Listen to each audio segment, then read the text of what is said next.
data for fat percentages estimates for men. So, if you are between the age of 20 and 29, okay, and your body fat percentage calculation becomes between 4.2 and 13.6, you are very lean. Am I right? No. Because I jumped ages. Huh? Okay. If I am between the age of 20 and 29, my percentage is 4.2, I'm very lean. If I'm aged between 30 and 39, at 7, I'm very lean. Okay. Then if I go there, 7.9, 9.2 is excellent. Okay. 11.5, and so on and so forth.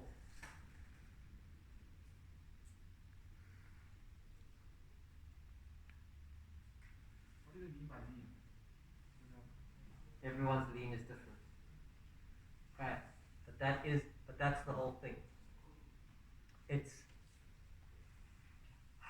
very subjective to how you view yourself. But this is the World Health Organization definition of lean. It means that the amount of muscle and the amount of body fat in ratio to yourself is lean. It means there's not a lot of. Does that make sense? But you and I could look the same, we could weigh the same, but you could have a higher body fat percentage than me because I have more muscle mass on me, or vice versa. That's why just looking at a client, they could be the thinnest person ever, but they could have a very high fat percentage because they don't have a lot of muscle mass. Alright, so you can't just judge by looks.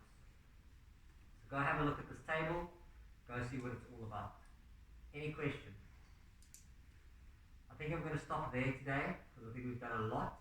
I did want to do push-ups, sit-ups, all other tests, but we'll go through that tomorrow. We'll just do straight up testing. Yes?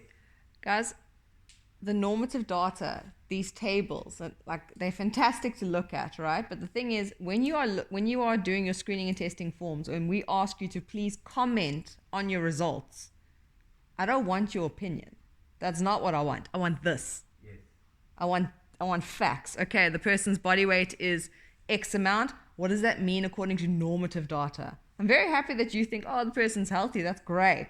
But that's not what's going to get you marks. It's not scientific. You need to compare it to the World Health Organization norms or the ACSM norms and the normative data to say, this person, according to the normative data of ACSM, in the age category of 20 to 29, falls into the lean category.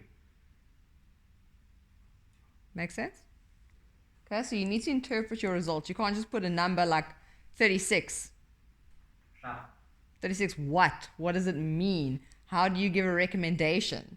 And if you say, okay, well, this person's at 36 and you're like, oh no, but this is healthy for their age. Meanwhile, they're actually ranking pretty low. It just means that you haven't looked at the normative data. It means you don't understand what is being asked. Okay, I'm going to stop there. I'm going to take 5 minutes to summarize everything we've done in the last 2 days. Bear with me for 5 minutes. PARQ document. Okay, PARQ document, step number 1. You ask all the questions in the correct professional way, quick and precise. You sign, the client signs. Page 2, pre-screening participation risk, which is your risk stratification mainly. You ask all the questions, you comment next to if you need to, you check if there's any referrals that need to be done. You sign and the client signs. Every single page, you sign and the client signs. Okay, and you put a date. Next one, general lifestyle and screening forms. This is on their general lifestyle, how they live, what they do. This we use for our smarter goals. Check it. We do not be critical. It's their lifestyle. It's their choices. They've come to you to be a little bit better. Once everything's filled out, you check that they understand everything. You sign, they sign, you put a date. The last bit, this section over here will change per every person because it has explaining what tests you're going to do. Before you print these documents, you need to make sure you've got the right tests that you want to do on here. Because this is saying, these are the tests I'm going to do. You will be explaining these tests, why you've chosen those tests, alright? You have them sign, you sign, witness signs, and date. And this is your waiver of liability. Explaining to them that you will be partaking in physical exercise. There are some risks involved. You will take all the precautions you can to keep them safe. They need to listen to your instructions to keep themselves safe and you safe. And if we all do that, we will live happily ever after. If something does go wrong, and you have followed all these procedures, it's not your fault. Client signs, you sign, witness signs, date. These forms then get flipped over. You do SMARTER goals. What are their goals? How are you going to go through them? Using the SMARTER system as a tool to identify and break down their goals. Once we have their goals, you then break them down into the 5 components of fitness.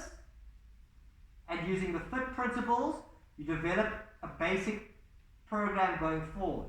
Once you have a basic program going forward, you then do health screening. The health screening, you then check with your basic program going forward if it fits in. You'll check the health screening that you do against your PARQ document to see that everything is in order. The next step is then doing physical testing, which is your cardiovascular, your flexibility, your strength, your speed, power, and agility, and we've done body composition here. Am I right? You check that against the basic program which you've designed to see if you're at the right intensity level. You check your FIT principles again. You finalize your program that you're going to develop. You then send that program to your client to say, this is what we're going to do over the next so many weeks, and we will monitor and adjust and modify as need be. You set a date to start with your client, and you aim for a way. Do we understand that process? Yes, sir. This whole process that I've just gone through with you should not take more than 48 hours to be professional. Screening, testing, programming, sent to client for authorization, they start. Any questions? We will carry on tomorrow. Now, if you would like to go home and practice with the calipers, I will loan you some, but you need to sign them out with Kanya. Alright? And you need to bring them back unbroken. If you're taking them home, I want you to do a short video of you doing some screening on someone at home, practicing, so that I can check you. That way it's a little bit safer than us screening each other here. Am I right? Any questions? See you tomorrow. Thank you. Goodbye.